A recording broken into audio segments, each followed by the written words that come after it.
اعوذ باللہ من الشیطان الرجیم بسم اللہ الرحمن الرحیم قال اللہ تبارک و تعالی فی القرآن المجید والفرقان الحمید امن یبدأ الخلق ثم یعیدہ ومن یرزقکم من السماء والارض اِلٰہ مع اللہ قل ہاتوا برہانکم ان کنتم صادقین۔ سورۃ نمل کی آیت نمبر 64 کے اندر بھی اللہ پاک نے بت پرستوں سے 2 سوالات فرمائے ہیں جن کا جواب ان کے پاس نہ تھا اور نہ ہے اور نہ قیامت تک وہ جواب دے سکیں گے۔ اللہ پاک نے ارشاد فرمایا کہ اے کافرو یہ بتاؤ امن یبدأ الخلق ثم یعیدہ، تمہارے بت بہتر ہیں یا میں بہتر ہوں جس نے مخلوق کی ابتدا کی ہے اور اس کے بعد پھر خدا تعالی مخلوق کو دوبارہ زندہ فرمائے گا۔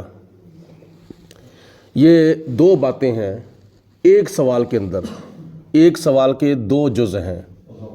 ایک یہ کہ اے کافرو مجھے یہ بتاؤ کہ تمہارے بت تمہارے جھوٹے خدا بہتر ہیں یا میں بہتر ہوں جس نے تمام مخلوقات کی ابتدا کی ہے۔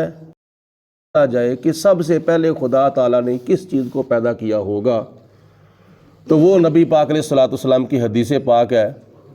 حضرت جابر بن عبداللہ رضی اللہ تعالیٰ عنہ نبی پاک علیہ السلام کی بارگاہ میں حاضر ہوئے، بڑی مشہور و معروف حدیث پاک ہے۔ یا رسول اللہ ارشاد فرمائیں کہ سب سے پہلے اللہ پاک نے کس مخلوق کو پیدا کیا تھا؟ یا جابرو ان اللہ تعالی خلق قبل الاشیاء نور نبی کا من نورہ۔ یہ بڑے بڑے محدثین نے اپنی اپنی کتابوں کے اندر یہ حدیث پاک روایت کی ہے، یعنی حضور علیہ الصلوۃ والسلام کا نور اللہ پاک نے سب سے پہلے پیدا فرمایا، باقی سب کچھ بعد میں پیدا کیا ہے۔ اور اس کے ساتھ ایک اور روایت بھی ہے، کچھ لوگ وہ روایت پڑھتے ہیں یہ نہیں پڑھتے، اور ہم لوگوں میں سے کئی لوگ ایسے ہیں یہ روایت پڑھتے ہیں وہ نہیں پڑھتے۔ میں آپ کو دونوں آج روایتیں پیش کرتا ہوں اور دونوں کی پھر آپس میں تطبیق بھی آپ کو عرض کرتا ہوں کہ کچھ لوگ کہتے ہیں کہ حدیث پاک میں آتا ہے اللہ پاک کی ذات بابرکات نے سب سے پہلے قلم کو پیدا فرمایا۔ حضور علیہ الصلوۃ والسلام نے صحابہ کرام کو جواب دیا اول ما خلق اللہ القلم، اللہ پاک نے سب سے پہلے قلم کو پیدا کیا۔ اور ایک حدیث پاک یہ ہے یا جابر ان اللہ خلق قبل الاشیاء نور نبی کا من نورہ، کہ اے جابر اللہ پاک نے سب سے پہلے تیرے نبی کے نور کو اپنے نور سے پیدا کیا۔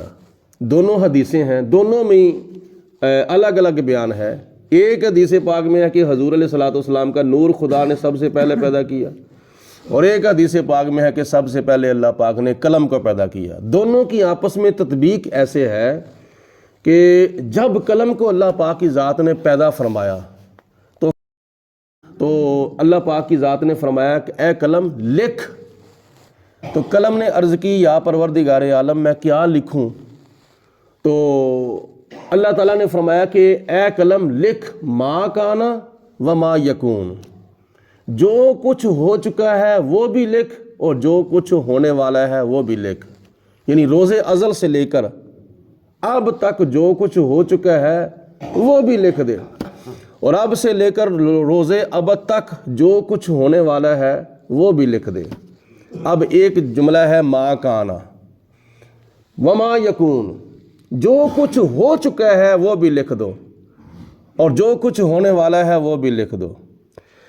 اب قلم نے جو کچھ ہونے والا تھا قیامت تک وہ تو اللہ تعالیٰ کے حکم سے لکھ دیا، لیکن ما کانا جو کچھ ہو چکا تھا وہ کیا تھا جو قلم نے لکھا تھا؟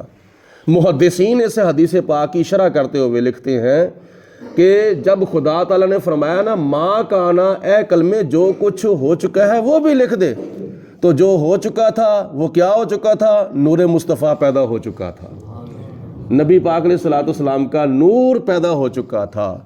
تو اس نور مصطفیٰ کی تخلیق کو پھر قلم نے لکھا کہ میرے پیدا ہونے سے پہلے بھی اللہ پاک نے اپنے پیارے محبوب حضرت محمد رسول اللہ صلی اللہ علیہ وسلم کا نور پیدا فرمایا ہے۔ فرشتہ تھا نہ آدم تھے نہ ظاہر تھا خدا پہلے، بنے ساری خدائی سے محمد مصطفیٰ پہلے۔ پھر اس نور سے اللہ پاک نے پوری کائنات کو پیدا کیا، نبیوں کو پیدا کیا اس نور سے، رسولوں کو پیدا کیا اس نور سے، فرشتوں کو پیدا کیا اس نور سے، غلمان کو پیدا کیا اس نور سے، جنت کو پیدا کیا اس نور سے، عرش کو پیدا کیا اس نور سے، کرسی کو پیدا کیا اس نور سے، لوح و قلم کو پیدا کیا اس نور سے، آسمانوں کو پیدا کیا اس نور سے۔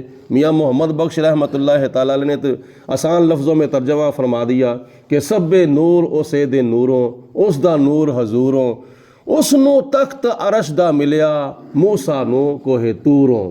تو اعلیٰ حضرت رحمۃ اللہ تعالیٰ علیہ حضور کی بارگاہ میں عرض کرتے ہیں، چمک تجھ سے پاتے ہیں سب پانے والے، میرا دل بھی چمکا دے چمکانے والے۔ دوسرا سوال اللہ پاک کی ذات نے کافروں سے یہ کیا ہے، وَمَن يَرْزُقُكُم مِّنَ السَّمَاءِ وَالْأَرْضِ، اے کافروں مجھے یہ بتاؤ کہ تمہارے بت بہتر ہیں یا وہ ذات بہتر ہے جو تمہیں رزق دیتی ہے آسمان سے اور زمین سے، یعنی آسمان سے پانی برسا کر، ہوا چلا کر اور سورج چڑھا کر اور چاند کو طلوع فرما کر آسمان سے تمہیں جو رزق دیتا ہے وہ اللہ بہتر ہے یا تمہارے بت بہتر ہیں؟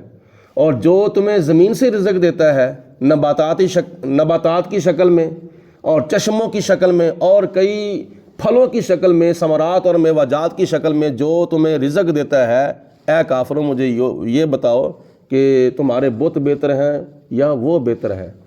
تو جس کا جواب کافروں کے پاس نہیں ہے۔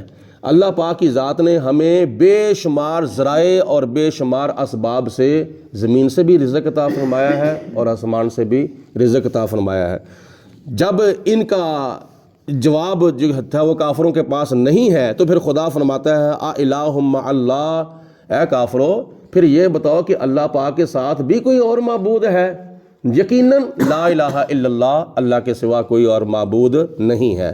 قل، اے میرے رسول علیہ الصلوۃ والسلام آپ ان کو ارشاد فرما دیں، ہاتو برہانکم، لے آؤ اپنی دلیل، یعنی اپنی بت پرستی کی، جھوٹے خداؤں کی پوجا کرنے کی کوئی دلیل لے آؤ اگر تمہارے پاس ہے، ان کنتم صادقین، اگر تم اپنے وہم و گمان میں سچے ہو۔ اللہ پاک ہم سب کو قرآن پاک کی ہدایت سے مالا مال فرمائے۔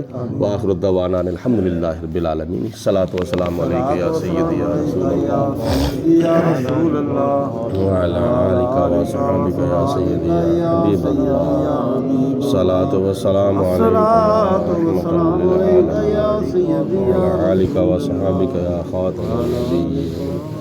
اللہم صلی علی سیدنا و مولانا محمد معدن الجود۔